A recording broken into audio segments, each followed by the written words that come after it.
FIFA world cup का final इतवार की रात स्पेन और अर्जेंटीना के दरमियान होगा। दोनों टीमें न्यू जर्सी में तैयारियों में मसरूफ हैं। अर्जेंटीना और स्पेन से फैंस की आमद का सिलसिला जारी है। तमाम टिकट्स फरोख्त होने के बावजूद शायकीन हर कीमत पर टिकट्स लेने को तैयार हैं। फीफा वर्ल्ड कप का फाइनल इतवार की रात स्पेन और अर्जेंटीना के दरमियान होगा। दोनों टीमें न्यू जर्सी में तैयारियों में मसरूफ हैं। अर्जेंटीना और स्पेन से फैंस की आमद का सिलसिला जारी है। तमाम टिकट्स फरोख्त होने के बावजूद शायकीन हर कीमत पर टिकट्स लेने को तैयार हैं।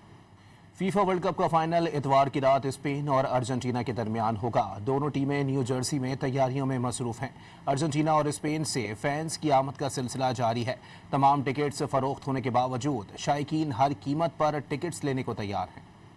फीफा वर्ल्ड कप का फाइनल इतवार की रात स्पेन और अर्जेंटीना के दरमियान होगा। दोनों टीमें न्यू जर्सी में तैयारियों में मसरूफ हैं। अर्जेंटीना और स्पेन से फैंस की आमद का सिलसिला जारी है। तमाम टिकट्स फरोख्त होने के बावजूद शायकीन हर कीमत पर टिकट्स लेने को तैयार हैं।